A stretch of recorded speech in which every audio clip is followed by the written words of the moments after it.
Tensions mounting high. Trade and peace hang in balance. World watches and waits. Welcome to AI News Brew Week in review for March 30th, 2025. I'm your host, bringing you the most significant developments from around the world. Today we'll explore the complex web of international relations, domestic policy changes, and humanitarian concerns that have defined this remarkable week. Our world stands at a critical juncture as multiple crises unfold simultaneously. The humanitarian crisis in Gaza has reached a critical tipping point. The United Nations has issued an urgent warning that bakeries across Gaza will completely run out of flour by Tuesday, threatening the bread supply for approximately 800,000 people. This development comes amid a devastating 4-week total blockade, the longest aid restriction since the conflict began in October 2023. The impact on daily life has been severe, with food rations slashed by half and basic food prices skyrocketing up to 30 times their normal levels. The human toll continues to mount at an alarming rate. Recent Israeli strikes in southern Gaza have resulted in 26 casualties, contributing to a total death toll that has now surpassed 50,000. In a significant development, Hamas political leader Salah Bardawil and his wife were killed in one of these strikes. The situation in Rafah has become increasingly precarious as Israeli forces order the evacuation of the Tel al-Sultan neighborhood, signaling the expansion of ground operations in the area. Meanwhile, tensions along the Israel-Lebanon border have escalated dramatically. For the first time since the November 2024 ceasefire, Israel has conducted airstrikes on Beirut in response to rocket launches from Lebanon. The United Nations Interim Force in Lebanon reports more than 650 cross-border incidents since the ceasefire began, with Israeli strikes into Lebanon accounting for the majority. Military analysts note a significant shift in regional power dynamics, with Hezbollah's deterrence capabilities substantially diminished compared to pre-October 2023 levels. Inside Israel, a constitutional crisis is unfolding. Prime Minister Netanyahu's government has taken the unprecedented step of voting to initiate the removal of Attorney General Baharav Miara. This comes on the heels of an attempted dismissal of Shin Bet chief Ronan Bar, which was temporarily blocked by a Supreme Court injunction. These actions coincide with ongoing investigations into potential Qatari influence in Netanyahu's office and his corruption trial, sparking mass protests across the country. In economic news, the international community is closely watching as President Trump's Liberation Day approaches on April 2nd, marking the implementation of new reciprocal tariffs targeting major trading partners. However, there's been a notable shift in the administration's stance, with the focus narrowing to approximately 15 countries with unfavorable trade balances. This development has provided some relief to global markets, though the Dow still experienced a 700-point drop last week amid ongoing uncertainty.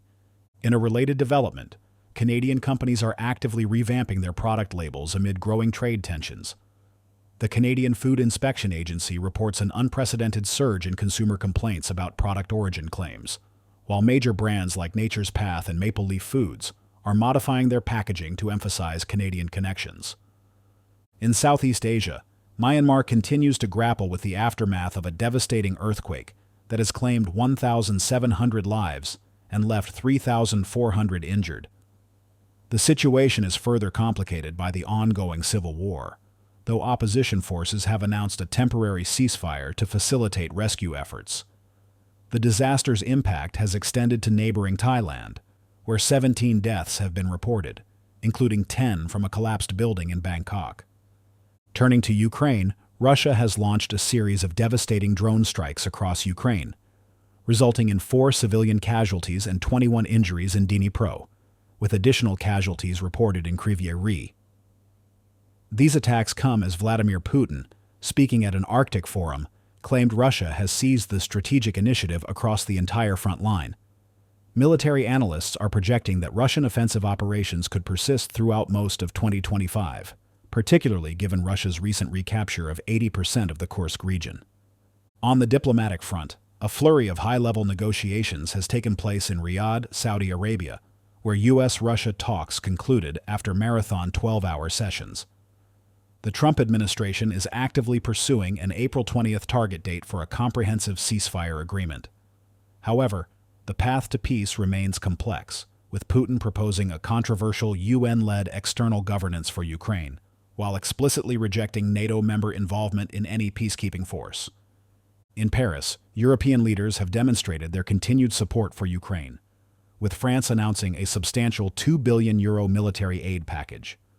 The summit also revealed plans for a European peacekeeping force of 10,000 to 30,000 troops, led by the UK and France. This proposal, however, has met with skepticism from various quarters, including the United States. A potentially significant breakthrough emerged with a U.S.-brokered energy infrastructure ceasefire agreement. Ukraine has agreed to observe the ceasefire, though reports indicate Russia has conducted 8 confirmed strikes on energy facilities since the agreement. Adding another layer of complexity, Russia has set explicit conditions for implementing the Black Sea ceasefire, demanding sanctions relief and restoration of SWIFT banking access.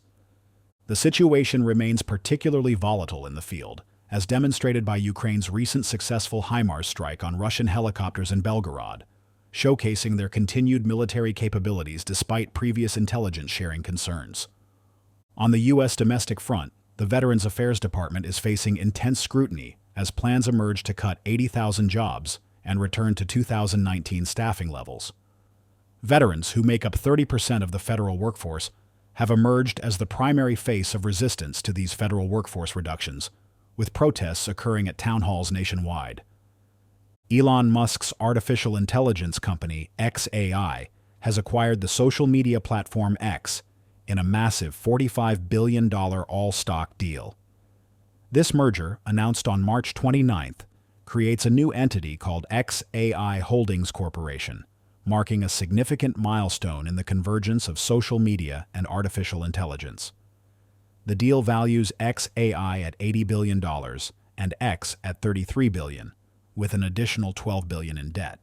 What's particularly noteworthy is that X is projected to see its first advertising revenue growth since Musk's 2022 takeover, with global ad sales expected to reach $2.26 billion in 2025. However, this corporate consolidation comes amid unprecedented turbulence for Musk's business empire. We're witnessing what many are calling the Tesla takedown, with coordinated protests erupting at over 500 Tesla locations worldwide.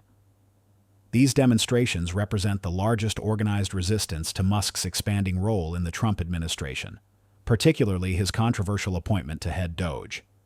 The situation has become so severe that the FBI has established a special task force to investigate a series of violent anti-Tesla incidents across 9 states. The ripple effects of these developments are being felt in unexpected places, including Wisconsin's judicial system. The state is currently hosting what has become the most expensive Supreme Court race in U.S. history, with an astounding $80 million in play. Tesla's stake in this race connects to their ongoing lawsuit seeking to open company-owned dealerships in the state, challenging long-standing third-party dealer requirements. Musk and affiliated groups have contributed $20 million to support their preferred candidate, highlighting the increasingly complex intersection of corporate interests and judicial politics. The impact on Tesla's stock has been substantial, with shares falling 45% since December 2024.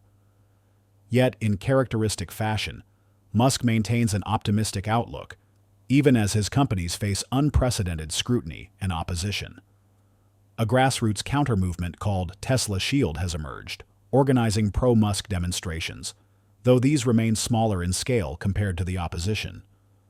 In a concerning development for privacy advocates, genetic testing company 23andMe has filed for Chapter 11 bankruptcy protection, raising serious questions about the fate of 14 million customers' genetic data. This comes in the wake of a $30 million settlement following a 2023 data breach that affected 6.9 million customers. As we conclude today's podcast, we've witnessed a week marked by significant shifts in international trade relations, complex peace negotiations, and pressing humanitarian concerns. These developments continue to reshape our global landscape in profound ways. Thank you for joining us for this edition of AI News Brew's Week in Review. A special thanks to our supporters who make this independent research and reporting possible. For more in-depth analysis and daily updates, follow AI News Brew on your preferred podcast platform. Until next time, stay informed and engaged.